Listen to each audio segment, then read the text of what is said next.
Hello, আসসালামু আলাইকুম। ফার্মানে আপনাদের সবাইকে স্বাগতম। আশা করি সবাই ভালো আছেন, সুস্থ আছেন। তো সাধারণত আজকে যে বিষয়টা নিয়ে আমি কথা বলবো সেটা হলো যে আমার প্রান্তিক লেভেলে যারা খামার করি অথবা সাধারণত নতুন যারা খামার করতে চাচ্ছি এবং তাদের উদ্দেশ্যে কিছু কথা বলবো। যেমন সাধারণত ডেইরি সেক্টর করতে গেলে আমরা প্রায় ম্যাক্সিমাম লোকের সাধারণত কি প্রথম যে জাতটা চুজ করি সেটা হচ্ছে হলস্টাইন ফ্রিজিয়ান। কিন্তু আমরা কিছু কিছু জিনিস স্কিপ করি।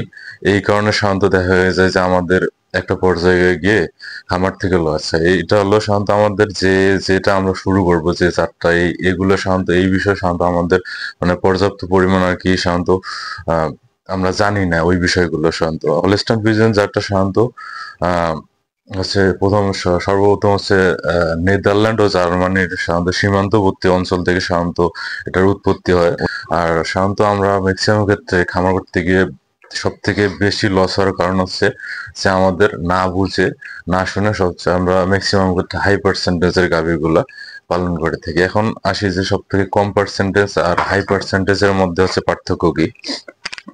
দেখেন আপনি সাধারণত দেখবেন যে যেগুলো হচ্ছে আপনার 50 থেকে 75% ভিতরে যেগুলা সেই গাভীগুলো সাধারণত বাংলাদেশের ওয়েদারের জন্য অনেক সুইটেবল। কিসের কারণে এগুলো সাধারণত দেখা যাচ্ছে 25 ডিগ্রি 20 থেকে 25 ডিগ্রি পর্যন্ত হাই পার্সেন্টেজে যেগুলো আছে ব্লাড লাইন 80 থেকে 100%, এগুলো সাধারণত দেখা যায় যে 20 থেকে 25 ডিগ্রির উপরে যদি আপনার তাপমাত্রা যায় তাহলে এগুলো আর সহ্য করতে পারে না। কিন্তু আপনার ব্লাড লাইন যেগুলো দেখা যায় যে 50 থেকে 75%-এর ভিতরে থাকে বা 75%-এর যেগুলো নিচে, এগুলো সাধারণত আপনারা হচ্ছে 35 থেকে 40 ডিগ্রি পর্যন্ত সেন্টিগ্রেড তাপমাত্রা পর্যন্ত এটা সহ্য করতে থাকে পারে। আর সাধারণত নেদারল্যান্ড জার্মানি হচ্ছে এগুলো সাধারণত সবসময় ওই দিকের ওয়েদার অনেক মানে শীতল। আর আমাদের বাংলাদেশের ওয়েদার দেখেন যে অনেক গরম আমাদের বাংলাদেশের ওয়েদার। তাই দেখা যায় কি যে এগুলো সাধারণত হাই পার্সেন্টেজের গাভী, এগুলো সাধারণত আপনার দেখা যায় যে এভারেজে 25 লিটার 30 লিটার দুধ দেয়। কিন্তু আবার অন্যদিকে যে দেখা যায় যে 50% বা 75%-এর যেগুলো গাভী আছে সেগুলো হচ্ছে আপনার এভারেজ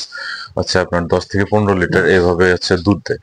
এখন কথা হলো যে হাই পার্সেন্টেজের গাভীগুলো যখন আপনারা পালন করবেন দেখা যায় যে বাংলাদেশের ওয়েদারের সঙ্গে ম্যাচ না হওয়ার কারণে অতিরিক্ত গরমের কারণে এদের দেখা যায় যে নানান ধরনের সমস্যা হয়। হিট স্ট্রোক করে, তারপর হচ্ছে বিভিন্ন রকম সমস্যা, তারপর হচ্ছে দেখা যায় যে আপনার একটা করে গাভীর পেছনে দেখা যায় 3 বার 4 বার করে হচ্ছে সিমেন্ট দেওয়া লাগে, তারপরও কনসেপ্ট করে না। এটা হচ্ছে আপনার একটা সমস্যা। কিন্তু আপনার অন্যদিকে যখন আপনি 50% বা হচ্ছে 75%-এর নিচে যে আছে এই গাভীগুলো যখন পালন করবেন তখন দেখা যাচ্ছে যে আপনার এদের পিছনে আপনার কস্টিংটা অনেক কম, তারপর দেখা যাচ্ছে যে রোগ অনেক কম, তারপর হচ্ছে দেখা যাচ্ছে একটু গরম বেশি হলে বাংলাদেশের ওয়েদার যে একটু গরম বেশি হলে অনেক মানে ভালো খাপ খাইয়ে নিতে পারে, সহ্য করতে পারে। তারপরে দেখা যায় যে এদের হচ্ছে কনসেপ্ট রেটটা হচ্ছে অনেক বেশি। আচ্ছা, তারপর হচ্ছে সঠিক সময়ে হিটে আসে, অনেক অসুখ কম। তাই সাধারণত আপনারা নতুন যারা খামার করবেন অবশ্যই এই বিষয়গুলো ভাববেন যে আমি একটা খামার করব, আমি আমি অবশ্যই আমার এই যে নরমাল যে জিনিসগুলো অবশ্যই আমাকে জানতে হবে।